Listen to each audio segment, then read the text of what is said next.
بسم اللہ الرحمن الرحیم۔ رمضان المبارک جو ہے مسلمانوں کو پریکٹیکل تیار کرتا ہے کہ انہوں نے زندگی کیسے گزارنی ہے۔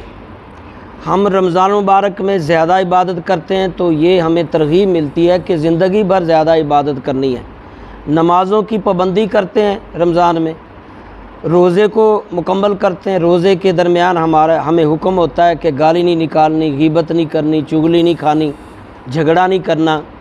بلکہ آپ نے حدیث بھی سن رکھی ہے کہ نبی صلی اللہ علیہ وسلم نے فرمایا کہ روزے کی حالت میں اگر کوئی جھگڑا بھی کرے تو تم نہیں کرو، کہو بھائی میں نے نہیں جھگڑنا، میں نے روزے سے ہوں۔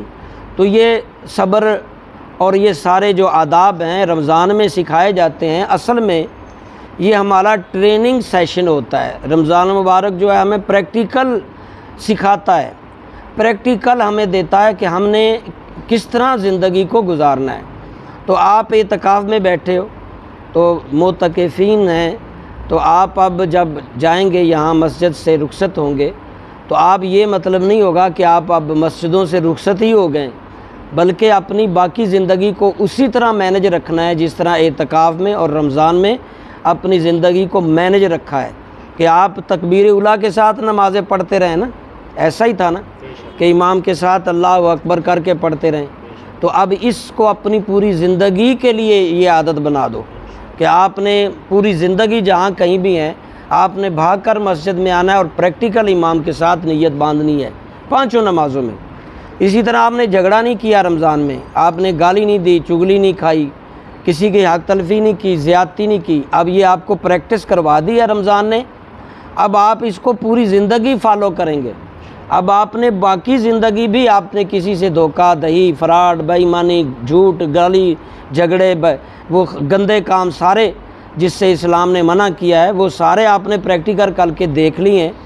الحمدللہ آپ نے روزوں میں اور یہ اعتکاف میں آپ پریکٹیکل ٹھیک رہے، آپ نے غلطیاں نہیں کی، آپ پوری طرح کوشش کرتے رہے ہیں کہ پوری طرح جو ہے وہ اعتکاف ہو، پوری طرح رمضان ہو، تو آپ کی اللہ تعالیٰ کوشش قبول کرے گا۔ انشاءاللہ آپ کا یہ اعتکاف پورا قبول کیا جائے گا، کیونکہ آپ نے بھرپور قرآن پڑھا، تراویحیں پڑھیں، نمازیں پڑھیں اور پوری طرح روزے اور وہ سارے آداب جو اسلام نے سکھائے ہیں وہ آپ نے فالو کیے۔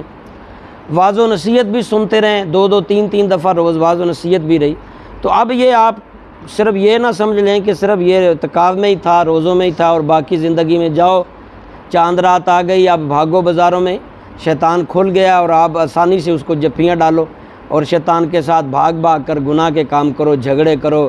ہاں جی، چاند رات کیا کچھ ہوتا ہے مسلمانوں میں، شراب، ڈانس، گانا باجے، دوستیاں، لڑکیاں تیار ہوتے ہیں، لڑکے تیار ہوتے ہیں، پارلر میں جا، ادھر جا، بازاروں میں گھوم، گناہ کے اڈے، یہ سارے خرابیاں چاند رات سے ہی شروع ہو جاتی ہیں۔ ادھر سے چاند نظر آیا، رمضان مکمل ہوا، ادھر سے شیطان کھل گیا اور شیطان کے اعلیٰ کار مسلمانوں کی ایک لمبی اکثریت ہے جو اس کے ساتھ مل کر وہ متحرک ہو جاتی ہے اور وہ اس طرح دوبارہ سے وہ کفر والے کام، گناہ والے کام، شیطانیت والے کام شروع ہو جاتے ہیں۔ لیکن آپ نے جو اتنے لوگ معتکف میں رہے ہو، آپ جو یہاں بیٹھے ہو، آپ نے کوشش کرنی ہے جو آپ نے پریکٹیکل کیا ہے نا، انٹرنشپ حاصل کیا ہے، آپ کو سکھایا ہے، آپ اللہ کے نبی اور رسول نے جو قرآن روزوں نے اور اعتکاف میں جو آپ نے سیکھا ہے، یہ آپ کا کورس مکمل ہو گیا ہے، اب چاند نظر آنے کے امکانات ہیں، تو اب اس کورس کو لے کر کے اپنی باقی زندگی پر بھی اس کو امپلائی کر دینا ہے۔ ہمیشہ باقی زندگی میں نماز کو قائم رکھنا ہے، ہمیشہ 24 گھنٹوں میں کچھ وقت قرآن کی تلاوت کو دینا ہے، چاہے ایک آیت ہی کیوں نہ ہو۔ ہمیشہ آپ نے ڈھونڈنا ہے کہ واعظ و نصیحت جہاں ہو رہی ہے وہاں آپ نے شرکت رکھنی ہے، روز یا کم از کم ہفتے میں ایک بار ضرور شرکت کریا کریں، پریکٹیکل جو وہاں درس ہو رہا ہو، اس سے موٹیویشن رہتا ہے بندہ۔ اب یہ جو میں گفتگو کر رہا ہوں اس سے آپ کے جذبے میں اور آپ کی سوچ میں، ارادے میں اضافہ ہو رہا ہے۔ میں آپ کو بتا رہا ہوں کہ آپ نے کتنے اچھے کام کیے ہیں رمضان میں، آپ نے بہت پابندی سے نمازیں پڑھی ہیں، تلاوت بہت کی ہے، تسبیحات پڑھی ہیں، درس بھی سنے، آپ ہر گناہ سے بچیں اور کوشش کیے کہ ہر نیکی اپنائیے۔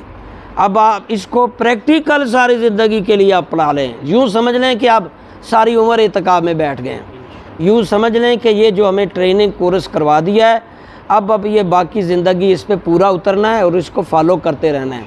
اب آئندہ کبھی گالی نہیں دینی، غیبت نہیں کرنی، چغلی نہیں کھانی، ملاوٹ نہیں کرنی، دھوکہ نہیں دینا، اور اسی طرح زنا اور ریاکاری اور مختلف جو خرابی ہیں ان سے بچنا ہے، اور اچھائی کے ساتھ ہمیشہ جڑے رہنا ہے۔ مسجد سے تعلق اگر جڑا رہا نا آپ سب کا، یقین جانو اللہ کے گھر کے ساتھ اگر تعلق جڑا رہا تو آپ بچے رہیں گے۔ اسی طرح عالم کے ساتھ، دین کے عالم کے ساتھ اگر آپ کا وابستگی رہی تو آپ بہت زیادہ بچے رہیں گے شیطان کے چنگل سے۔ یہ مسجد اور عالم دین سے جب آپ جڑے رہیں گے تو بہت زیادہ خرابیوں سے بچ جائیں گے، فتنوں کا دور ہے اس پہ۔ اور آج کے خلاصے میں ایمانیات، عقائد وغیرہ بھی آپ نے پڑھے ہیں۔ ایمانیات کے اندر آپ نے کبھی کسی بھی جگہ دنیا میں جائیں، گھومیں پھریں، ایک اللہ ایک ہے، اس پہ آپ نے کبھی کوئی سمجھوتا نہیں کرنا۔ لاکھ کوئی آپ کو دلیلیں دے، آپ کو لاکھ وہ مثالیں دیں، نکال کے کوئی حوالے دکھائے، مگر آپ نے کمپرومائز نہیں کرنا، ہمیشہ اسی پہ قائم رہنا ہے کہ اللہ وہ وحدہ لا شریک ہے، اس کا کوئی شریک، اللہ تعالیٰ کی جو صفات ہیں وہ حق ہیں اور ہمیشہ ہیں، اللہ ہمیشہ سے ہمیشہ رہے گا۔ اسی طرح نبیوں کے بارے میں عقیدہ نہیں گوانا۔ ہمارے نبی حضرت محمد صلی اللہ علیہ وسلم آخری نبی ہیں، اس کے بعد نبوت ہے نہیں، اس پہ کوئی بھی دلیلیں دے، مثالیں دے، حوالے دکھائے، قرآن سے چاہے نکال کے دے، آپ نے کمپرومائز نہیں کرنا۔ ما کان محمد ابا احد من رجالکم ولکن رسول اللہ وخاتم النبیین، آپ کے پاس یہ عقیدہ ہے۔ نبیوں کے بارے میں، قرآن کے بارے میں عقیدہ اپنا ٹھیک رکھنا ہے۔ اسی طرح موت اور قبر کی زندگی کا عقیدہ اپنا نہیں بھٹکنے دینا۔ قبر میں بھی حساب ہوگا، حشر میں بھی ہوگا، جنت دوزخ بھی ہے، فرشتے بھی ہیں، موت برحق ہے، یہ عقیدہ ہے ہمارا ایمانیات کا۔ ہمیشہ نماز اور اچھے کاموں کو ترجیح دینی۔ آپ عملی طور پر جو دکھتے ہیں نا وہی آپ کے بارے میں رائے قائم ہوتی ہے۔ آپ اگر اچھا دکھاتے ہیں، اچھا کرتے ہیں تو آپ صحیح مسلمان ہیں۔ دوسرا یہ تو ایمانیات کا تھا نا، دوسرا ہماری ایمانیات عقائد تو یہ میں نے بتائے۔ اب دوسرا ہمارا معاشرتی سماجی مسئلہ ہے، وہ ہمارا سب سے زیادہ کمزور ہے۔ کمزوری تو ادھر بھی بہت ہے، لیکن سماجی اور معاشی اور معاشرتے میں جو ہمارا رویہ ہے وہ بھی بہت تکلیف دہ ہے۔ اس کے اندر سب سے زیادہ اس وقت ہم ملاوٹ کر رہے ہیں، سب سے زیادہ ہم دھوکہ کر رہے ہیں، ناپ تول میں ہم خرابی ڈال رہے ہیں، بے ایمانی ہم کر رہے ہیں، فراڈ ہم کر رہے ہیں، دوسروں کی حق تلفی ہم کر رہے ہیں، بدماشی، چھین چھپٹی، چوری چکاری، یاری، زنا، شراب، نشے، جوئے، سود، یہ ساری خرابیاں، یہ معاشی جو خرابیاں ہیں، معاشرتی سماجی، اس سے ہمیشہ کے لیے بچنا ہے۔ ایک سچا اور کھرا مسلمان بن کے زندگی گزارنی ہے۔